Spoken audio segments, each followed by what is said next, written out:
Ia ala fionga pa ia le tua.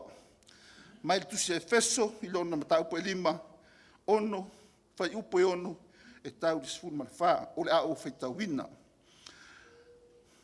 Aua nei fa se ina o tou se tasi upu fa tau waa. Awa o mea ia e o mai ai le tua sa o le atua i e fa alongo ngata. O le nei aua nei fa tasi o tou ma i la tou. Awa sa o tou po riuli ana mua.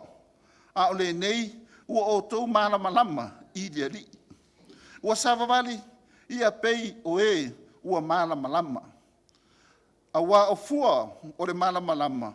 O le anga le lei uma lava lea ma le ami o tonu ma le faa maoni.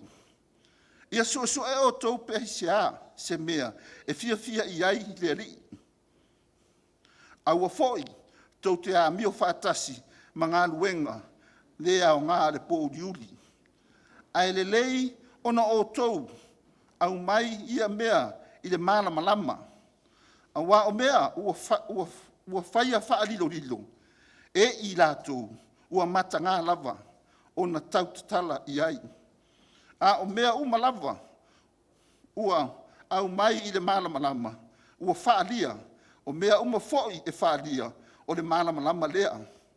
O le mea lea, ua whai mai ai, ala ia oe e moe. Ma tū lai mai e uoti, o na wha malama lama mai lea, o ke riso ia te oe. Ia, o le tatou tusi whai tauna ni tai au, pei no whai atu. Kusilea Efeso. The first 3 chapters of Kusi talked about the doctrines of Kusi, wa'awaonga. And the last 3 chapters of Kusi, wakalangoa and make our application. How to apply. That's what I say. Lela apply le discipline na lauruk. Anga leka ki kalangoa ele maka upfia. 5. So it's part of the application. Me le fe kako. Le leio kako fiui de way. Advance your knowledge, make our doctrines. What about the practical? What about the practical? Do we put into practice? Bianga le karango I Paulo I Ekalesia. Fa mangaku o Paulo. Encourage Paulo le Ekalesia I say. Mua sau fa ko hunga le mele. Tai vai men ka fa ko. Na fa mua mai. Ko poengo, o whako hunga. Whamai, aua nei whaasise ina o tōu e se tasi upu whaatau waa. Awa, o mea ia e o mai airea, le ko sa. Ua mua, unga I met whako hunga. Aua, ko ki whaia le mea lea. O lea mea o mai ai, o le ko sa o le. Taulo me le fai pulonga dua ko so me la lo tiku fe mea o le nei aua nei fa tasi o to ma I la to. As I say, o le mele I keep the context o le karangoe ko mo le loko longa no wali ali mai e ai o to ma la to le la fe mai ran me mai o le nei aua nei fa tasi o to ma I la to. Donga e le ma whainga whakasi o kou I ya la kou. O le whesili la kai auni. O aina o kou de mi whi I pou. A o ai la kou de e mi whi I ka la pou. I ko kongu kipta ka as I say. O le ka kanu o le luk. So o mai la loman. Bega vei put mai. A wasa o tau po riuli ana mua. Ka mai o kou. Longa la do kan fai kou do mai I oko. O kou sa li po riuli ana mua. Alan meroi. Ua o tau malama I leli. Longa e faulinga mai o kou.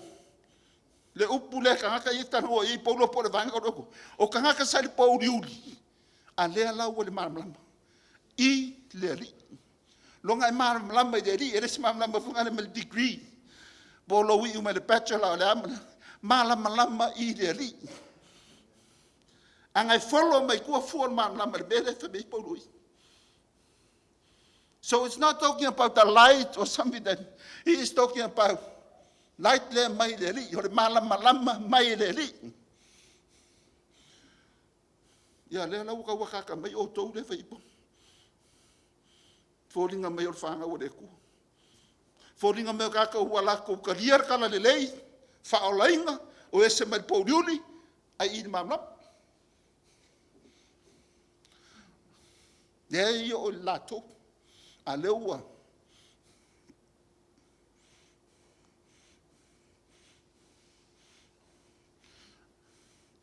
O kanga ia ele koe. Ele kakau mamai. Ele toi hola i le pōriuri. O kou ia.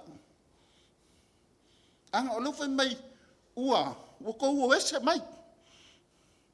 A wā ua o tau pōriuri ana mua. A o le nei o tau le māmana. Ele kakau lang koe.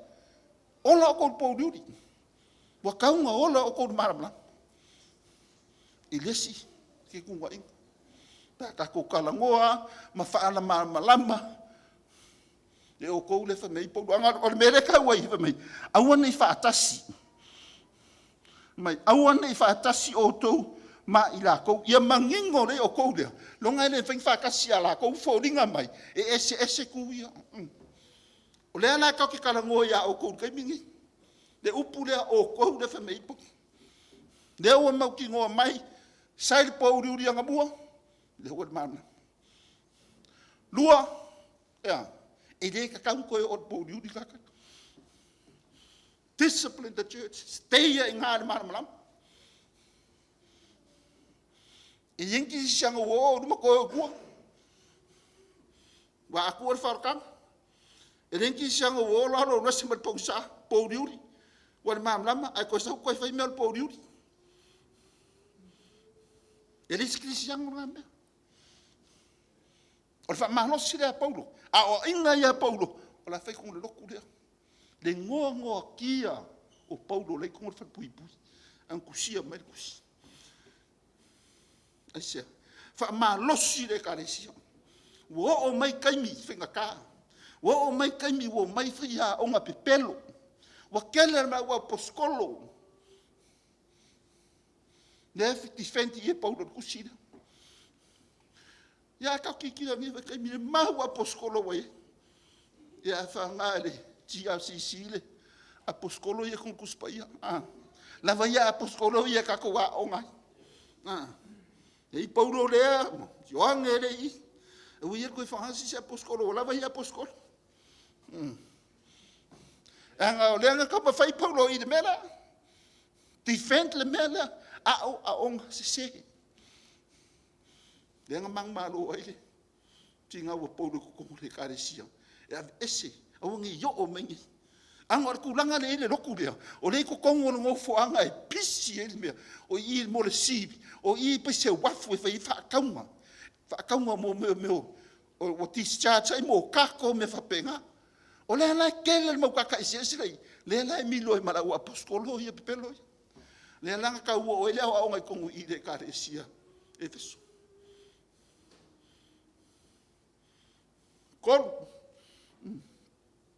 E savan vali i le malama. A koe mei le kiki mai lalo a kiki la whamea. Le nei ua o tau malama i le ri. I nā sava vali ia. Pei o e ua malama. O kou wale ku ia ele te pon kemi. A whai o kou. O kou sava vali le malama. Lana malama lea. I le ri. Ke leo sa vali fo ngā le ke adu e. Nanga makar ka kalu ngā ringa malo pua. Ba ngai o ni kalu. Ia. Tai ngas wai mambakai. Al sa vali le mei paudo. I le ri. O kou. Asi seire. Le kau. Sava vali i le li. I le malama. Longa, o le upu le savavali ele whapea laka urima ma Yesu. Ola, ai kokongu de mele.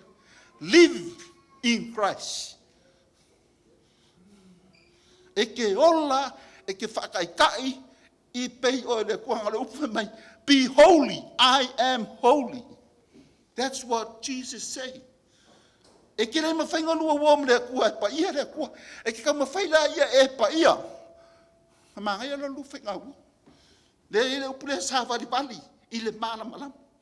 Ngai whapea la sisi o sa wali bali. Whunga le pese o ngā rima. No, live in Christ. Whaile mea le whinga ngalo le ri. Ai sea. Ango fua le maam lama le whamai. Wa fua le maam lama le kau mai.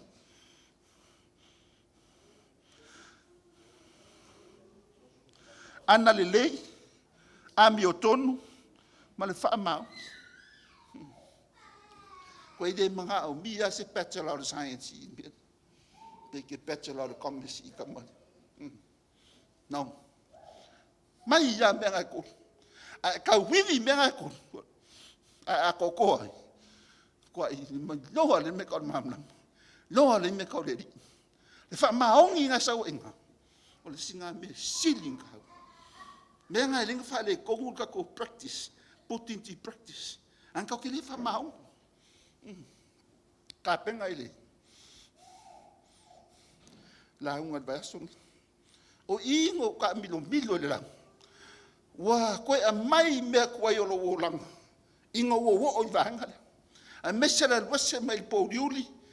Whaile mea le safa vali ma Yesu. Koe o mai I le wha maong. I always fail. Whamau. Mea ngai nen koe fo iris kakari pongsa. Ua le whamaongi. Le ya ke iau koe o ngā. Le whamaongi. Le mana malama le whamai I le ri. Longo wasiringa fo ila peke maha lama I le ri. Wa le whamaongi. Well, let's stay holy as it says. Be holy. I am holy. And what is of a mouth? And the eye no se mela ya oe. Uma. Ango le kua. E ku mau wala fa mau. E umalo fa mau e ku pe alo karapunga. Pe ka ke vivi il po ako. Ka ko momoe e pa ia le ku. Ka ku fia life e pa ia le ku. E kaude whakari e kuska kudi. O le whamaongi fo ila rekua. E ku mau e diu. Longa hao ia ka kong ka ku whamaongi. Wa e le whamaongi. O koe pou riuri oe. O koe oe wha o le pou riuri. O koe whai o ele mea le melkartia. Whai ka anga. Muri lua. Maka pea pea. O koe alu oi kua kamanga. Aiseha. Pea lea mio kongu oi. Anga li lei. Ma le whamau. O le mafkanga le lefa mei safa vali. Ya, Kristo. O le mafkanga le le mga wai. Ia iai mei e kolu. Ia e loa fua ia e kolu o le mala malanga.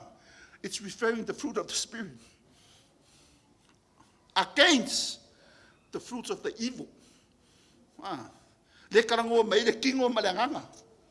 Te ai ngai I kusakalti. For your information, spirit always dominate your flesh. E le ma whainga mahalo tino. E mahalo whaaleanga. Anga whamei mea de kala. Uspai. Ko ki whafsang ai malpupo ngā laulangi ni. Awa umang o mahalo. Kalanga Yesu.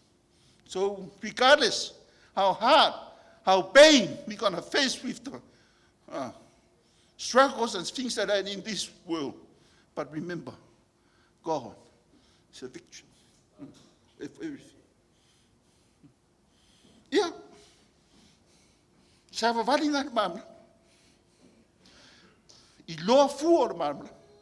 Le refer e kakaio oko. Aua tau te whaalonga tā. E o maile ko sa o le ri. Ave foi lau vahenga ia ka o to. Aua ko ki whanonga ka. Aua ko ki le usika. Aua ko ki le whaia le whinga ngano le ri. Aisea. Anga yo o mele ko sao le kua. Ao o mele ko sao le kua. Ma die o le singo fuanga o oe. E le leia loa ruese me le kua.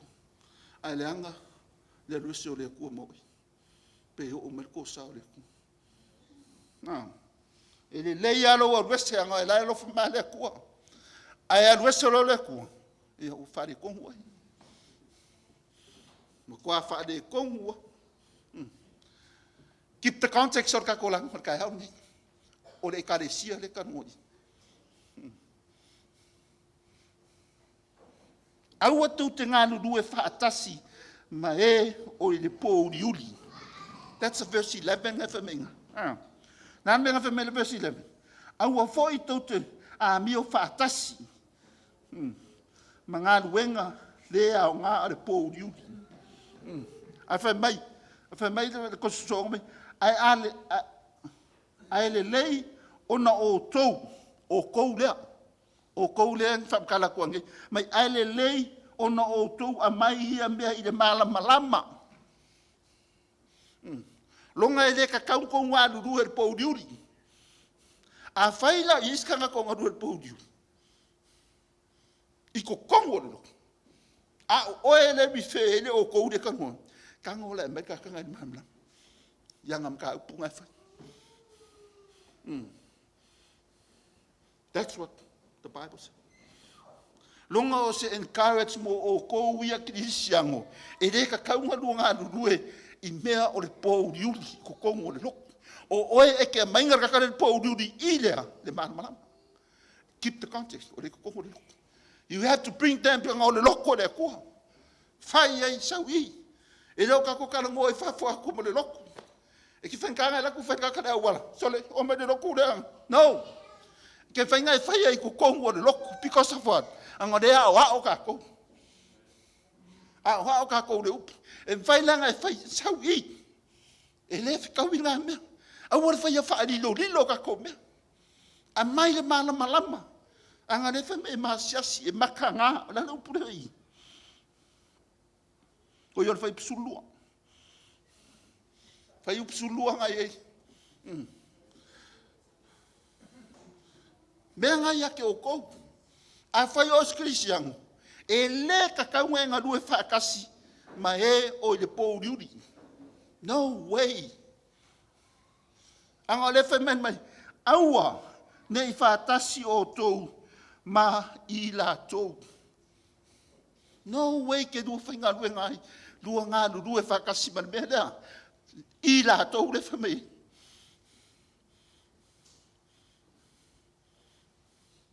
E yo kara paudu. Lokas ko inga. Ngau longa loko. E mga o longa Ekalesia. Ngā whaakingo ngā luenga whaamai lea kua. E anu e whai. Pe loka wha pui. Nā kusi as koi. Ngoa kia.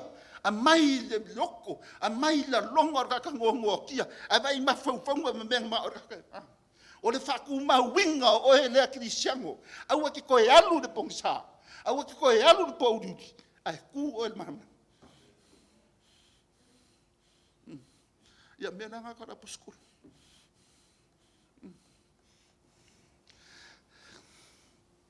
E te whailanga alu e ko, te pōriuri.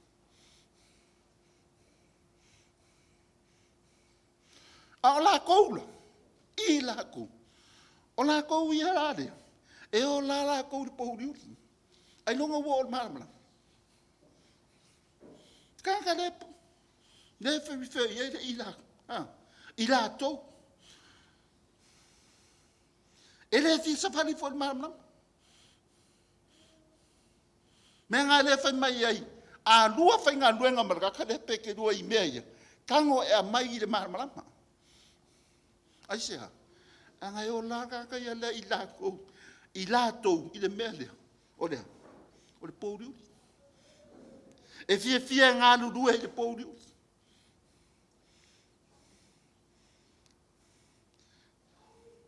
E le fua mai ai fua le malamalama. La kou. O le ngaungaunga la ngā Paulo. Discipline the church, kam whai Paulo, ia ho uma, nanga Ekalesia. Aver kusi whakong, ia kongo ngofo le malamalama. Anga o kako uma, sai Paulo. Uma fun ngā o onga kako ao. Kako mai lalangi ngi, perfect kako. Kalia Yesu, whai oi mawhanau o le atua. Ia. Mamna.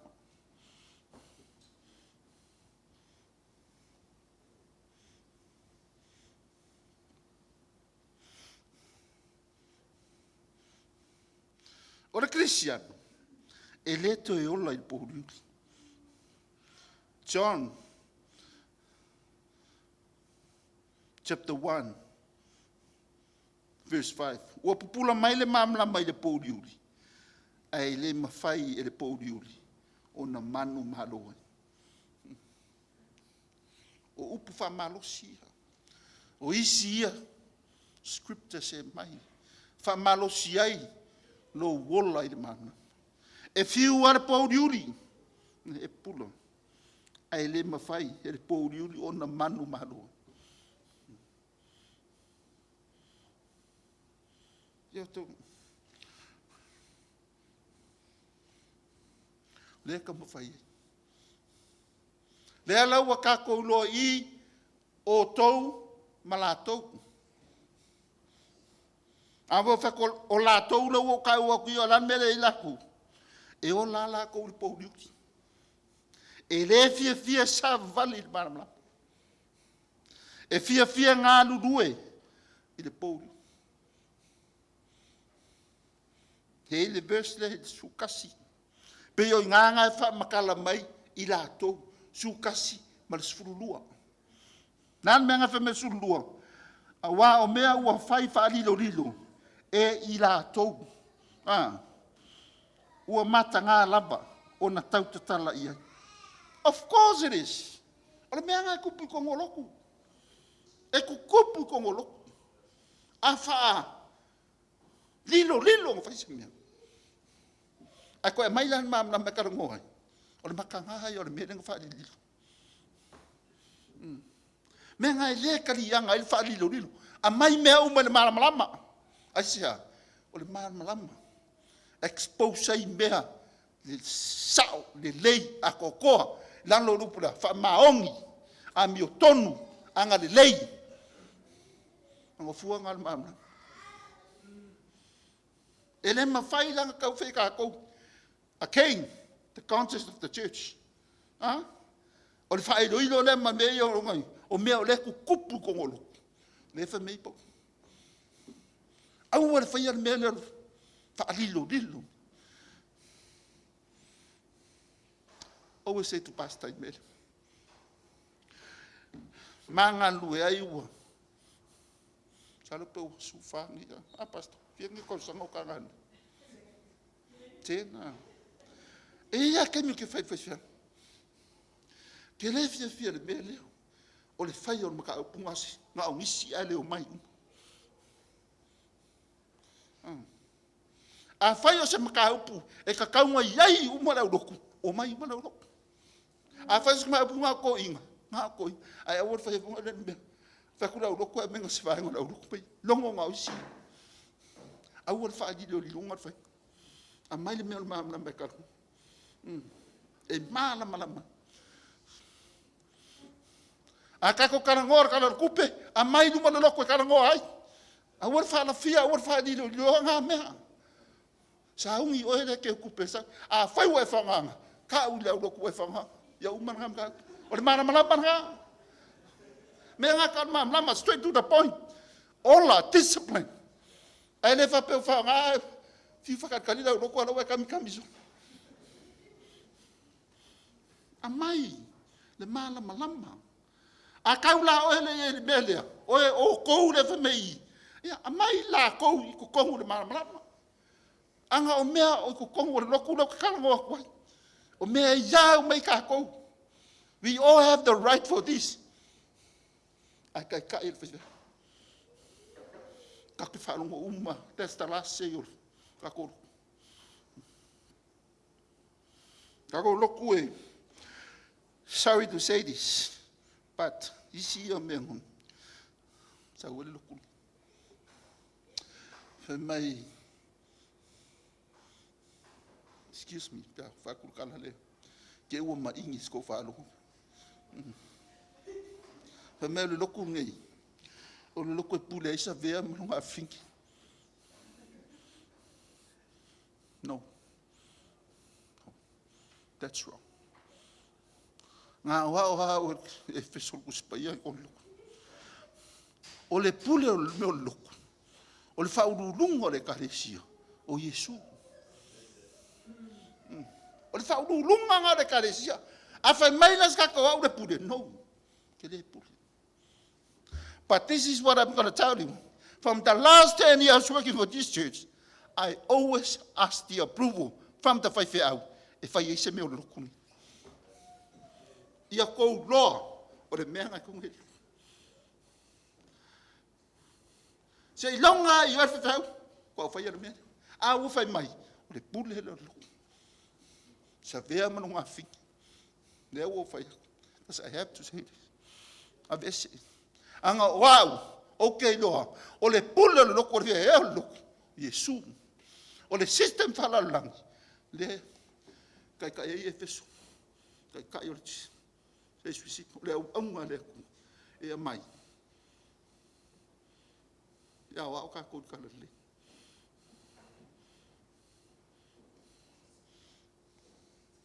Kau kiha. O ke lei. Tike e ai pokeka. Ai sea. Le mana malama lea. Le ami o kongu. Anga le lei. Malo, a whai ake wha mau ia o mela whai. A mela he kai fwoi pa whai mai. Isi mela he kai fwoi. Kai pēro ka kum ka upulen kan ngoia. Kusi ai. Iakopo. A whai mai ara kalai e ki whalungo. Anga o le laulau whaiwa. E sau me le poko le mawhau whau. A sau la kalai whawar. Vanera kalai la sau. A wai ki kari ai fua. Anga o le kantua o le laulau whaiwa. Whai le mawhau whau. Whai mai e pule le rina. Ana lan mela ika. Pea ai doa. E se le poko le whao ngā lau whau ringa whamerikana. Ngofo e. Kaloi le ri. Mo se rumanga ai. Mangui o kako Ekalesia. Wha mai le whao punga le i. Verse 10.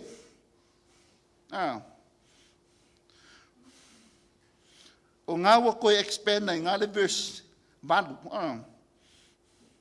What pleased the Lord? Ia sue o tau, pe iai se mea e fia iaia. Ia sue o tau pe se mea e fia iai leri. What pleased the Lord? Lua koronito. Whai upo e lima, tā upo e lima iwa whai mai. O le mea lea mātou te ngā nuru e ai. Pē no nofo ai. Pē o ese foi. Ua mātou nau. Ia whawhia ia te ia. Kolose mua sfuruwa mai. Ina ia o tau sava bali. Ai e tusa malea li. Ina ia fia mai o ia. Ia te o tau I mea uma. Ma ia o tau fua mai. I le ngā luenga le lei uma lava. Ma ia sanga whaatele ina pea. Lo o tau loa le lei. O le atua. O mea ia. E whaafia I le atua. So some of the verse support ai. Tatu whai upus furu. And then we come to the last. Sukolu matsufa. Ke risol malama sukolu.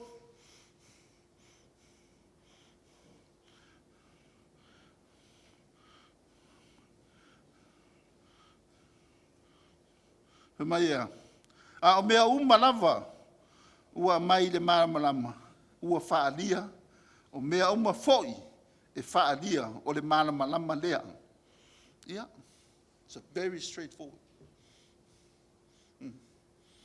O mea ua whaalia, le malamalama, o le malamalama foi.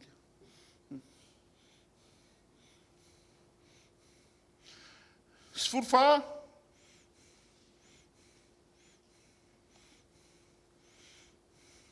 a believer who has committed deeds of the darkness is to wake up and raise from the dead, since he was involved with the deed of evildoers.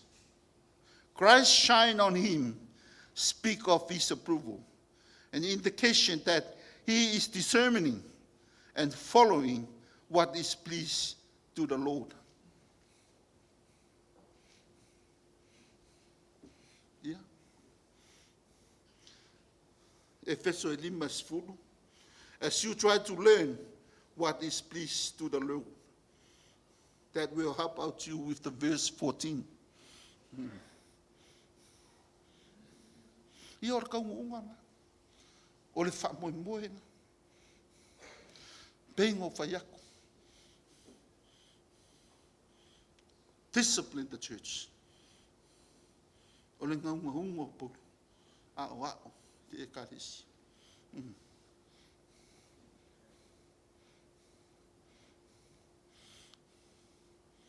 Ngaunga o polo.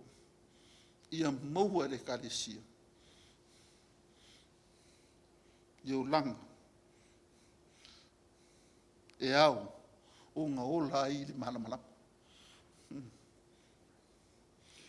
O vaenga ia karangoa I mai le ongo sufa. Therefore, verses 16 to 14 deal with the church discipline. Believers are to walk in the light, and in so doing, to expose other believers of any works that are unfruitful, so that they too may walk in the light and please their Lord.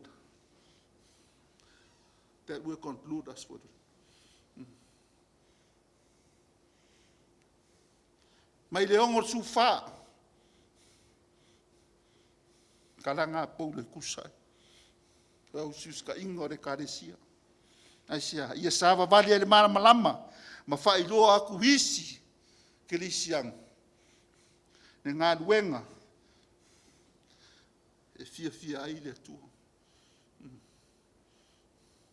Ekalesia, au koe alu pōruti.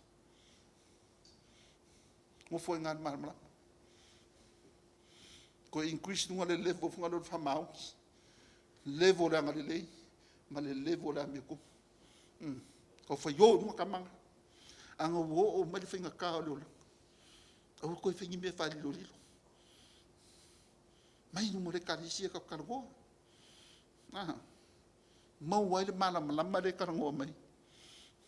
Keep this in the context of the church. Angai maka ngā pēa whai. E o mele malamalama au se mea whai whaadili. Upunga kusi. A o mele anko karangoa I. E maka ngā.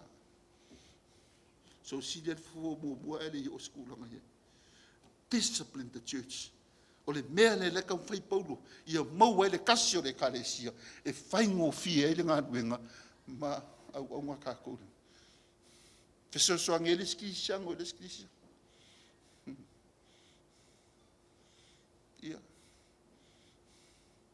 Manuia tele le tua I lo loto le neita ia. Amen.